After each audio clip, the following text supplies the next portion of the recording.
lupa like and subscribe channel. Assalamualaikum warahmatullahi wabarakatuh. Alhamdulillah wa syukrulillah. Segala puji bagi Allah. Hendaknya kita banyak bersyukur kepada Allah dengan mengucapkan lafaz hamdalah, alhamdulillahi rabbil alamin. Bersolawat kita kepada Rasulullah dengan solawat yang paling indah. Allahumma salli ala Sayyidina Muhammad wa ala ali Sayyidina Muhammad. Pada kesempatan kali ini saya sempat ditanya, apakah boleh kita bertanya kepada dukun, paranormal, atau peramal? Apakah bahaya atau tidak? Maka di sini saya akan mencoba sedikit menjelaskan mengenai bahaya mendatangi dukun, peramal, atau paranormal. Perlu diketahui bahwasanya perkara yang gaib itu hak yang tahu hanya Allah Subhanahu wa taala. Makhluk Allah tidak diberitahu, sekalipun diberitahu kepada golongan atau orang-orang yang Allah kehendaki saja, seperti nabi dan rasul. Akan tetapi manusia biasa boleh jadi tidak diberitahu, kecuali ia mendapatkan informasi itu dari bantuan-bantuan jin. Perlu juga diingat bahwasanya kemampuan jin salah satunya dapat mencuri berita langit. Dapat mencuri berita langit. Dulu sebelum Rasulullah, ketika ia mencuri, dia sampaikan ke majikan-majikannya, yakni tukang-tukang ramal, paranormal, dukun, untuk mengetahui perkara yang akan datang.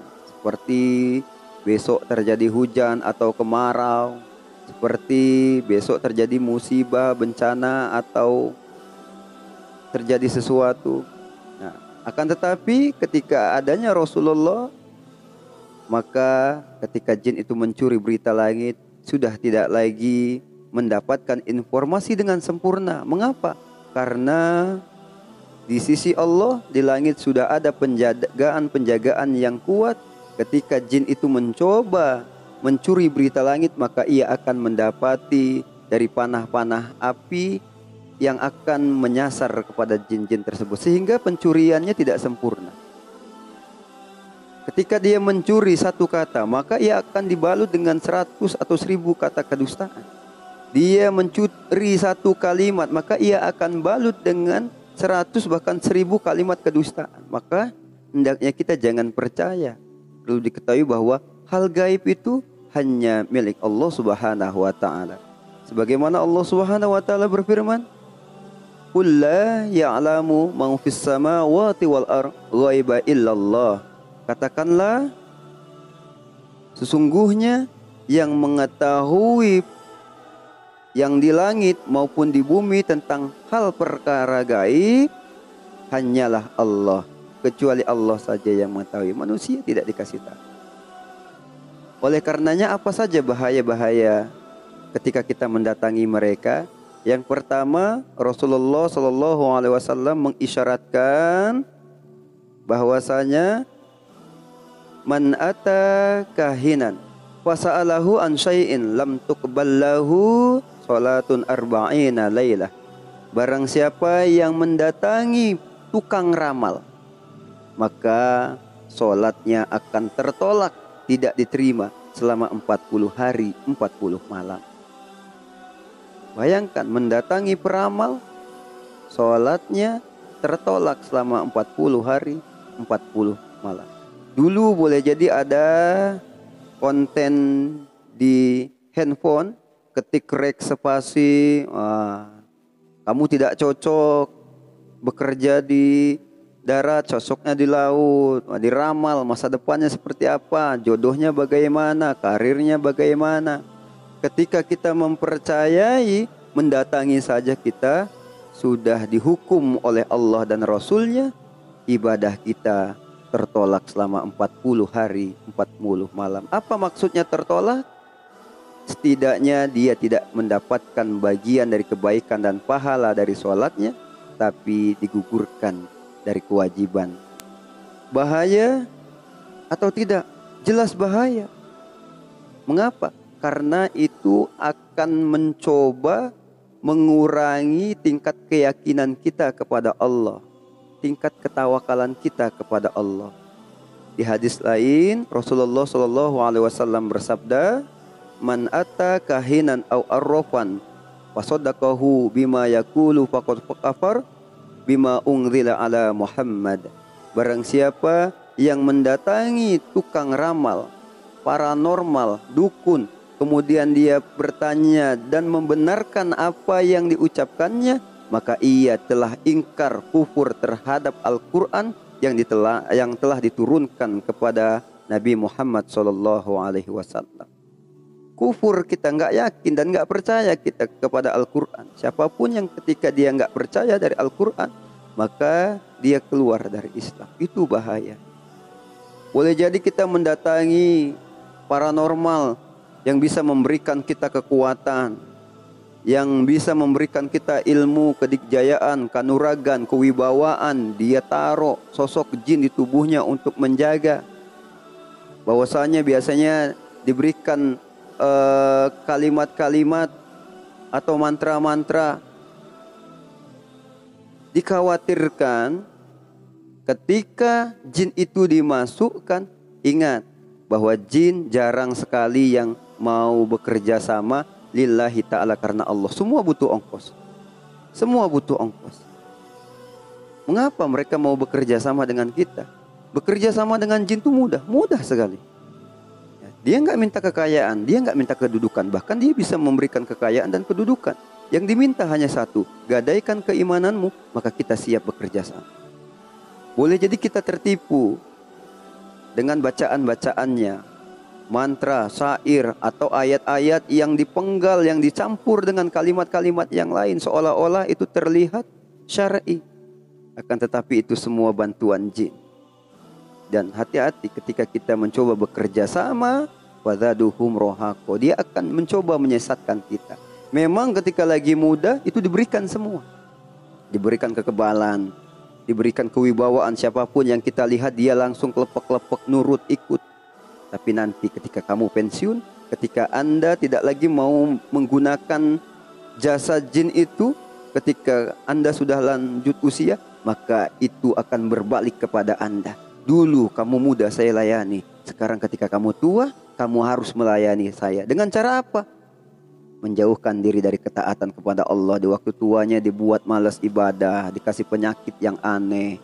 Sekalipun dikasih penyakit susah terdeteksi oleh medis, ketika menjelang sakaratul maut dipersulit untuk mengucapkan kalimat talqin. Itu bahayanya. Maka tidak ada dukun di antara kita. Harus tahu mana dukun paranormal. Terkadang dukun zaman dulu dengan dukun sekarang berbeda, beda banget. Kalau dulu identik dukun pakaian hitam, lesuh, kalungnya tengkorak, jarang mandi, rumahnya serem, banyak sajen-sajen. Tapi beda dengan sekarang. Dukunnya berkamuflase dengan berjubah, bersorban. Akan tetapi prakteknya adalah praktek perdukunan. Kenapa bisa saya katakan praktek perdukunan? Karena yang pertama, dia meminta bantuan jin dengan dalih bahwa itu bagian dari syariat. Meminta bantuan jin. Yang kedua, boleh jadi memiliki mahar. Ada hari khusus. Terapinya ditentukan berapa hari. Ataupun dikasih amalan-amalan khusus. Bukan amalan-amalan yang dicontohkan oleh Rasulullah. Seperti puasa mutih. Seperti puasa-puasa lain yang tidak disandarkan kepada Allah. Saya waktu itu punya saudara. Ketika dia ingin dimasukkan sosok jin untuk menjaga tubuhnya, dia diberikan salah satu amalan oleh gurunya. Kamu hendaknya berpuasa Senin Kamis selama 12 hari. Seolah-olah terlihat syar'i. Puasa Senin Kamis. Dia kerjakan 12 hari. Nah, selesai dari itu, dia coba untuk dimediumisasi, dimasukkan sosok jin penjaga. Lantas tidak bisa. Loh, saya tanya kenapa nggak bisa? Nah, rupanya kata gurunya, punyamu sudah ada dan lebih kuat daripada punya saya. Oh, rupanya jin nasabnya. Sempat saya tanya sama saudara saya itu, Bapak, ketika Bapak berpuasa Senin Kamis, apakah puasa itu Bapak peruntukkan lillahi ta'ala karena Allah, berpuasa sunnah, atau karena guru Bapak? Ya karena guru saya memerintahkan saya untuk puasa Senin Kamis, karena itu bagian dari syarat untuk bisa jin itu masuk ke tubuh saya. Masya Allah, terlihat seolah-olah syar'i akan tetapi menjerumuskan. Ini yang dikhawatirkan. Mengapa kita dilarang untuk dekat-dekat kepada paranormal, dukun atau peramal? Agar ketawakalan kita murni semata-mata hanya Allah Subhanahu wa taala, menyerahkan segala urusannya ke Allah. Celaka, menderita, bahagia kita serahkan murni ke Allah, tidak ada lagi embel-embelnya. Saya khawatir ketika kita menggunakan embel-embel, lantas kita tidak lagi berpikir karena Allah. Karena apa? Karena merasa sudah ada penjagaan. Tidak ada lagi yang ditakuti. Karena merasa ada yang menjaga selain Allah. Kenapa selain Allah? Kemarin barusan diisi sosok yang bisa menjaga tubuh. Makanya hendaknya kita menjauhi mereka semua dan tahu apa ciri-ciri mereka semua, dan kita jangan tertipu. Makanya sering saya katakan, di koran, tahu saja jauh-jauh di koran, banyak di situ ada kolom-kolom pakaiannya nggak salah-salah, pakaian Islami, tapi di situ menerima jasa, buka aura, pasang susuk, penglaris, apalagi itu, puter giling. Itu kemampuan siapa? Kemampuan ruqyah kah? Bukan. Itu semua paranormal yang berbalut jubah Islami. Maka hendaknya kita jauhkan. Paham? Dikhawatirkan ketika kita mendatangi saja, mendatangi, diramal, diterawang. Hati-hati, mendatanginya saja sholat kita sudah ditolak 40 hari 40 malam. Nah, hendaknya kita jauhkan. Hendaknya kita bertawakal kepada Allah. Datangi Allah sehari 5 kali. Datangi Allah di sepertiga malammu. Datangi Allah tepat di waktu duhamu. Insya Allah, Allah akan membantumu. Ittaqillah haitsuma kunta. Bertakwalah kamu di mana saja kamu berada. Wa may yattaqillaha yaj'al lahu makhraja wa yarzuqhu min haitsu la yahtasib. Barang siapa yang bertakwa kepada Allah, maka Allah akan menyelesaikan semua urusannya, masalahnya, dan Allah akan berikan rezeki dari arah yang tidak disangka-sangka. Wa may yatawakkal 'alallahi fahuwa hasbuh. Barang siapa yang bertawakal kepada Allah, menyerahkan semua urusannya ke Allah, maka Allah akan menjamin hidupnya. Allah yang akan menjamin hidupnya. Maka manakala kita mau bertawakal kepada Allah, bertakwa dan bertawakal kepada Allah. Mungkin itu saja yang dapat saya sampaikan, kurang dan lebihnya saya mohon maaf. Billahi taufiq wal hidayah. Wassalamualaikum warahmatullahi wabarakatuh.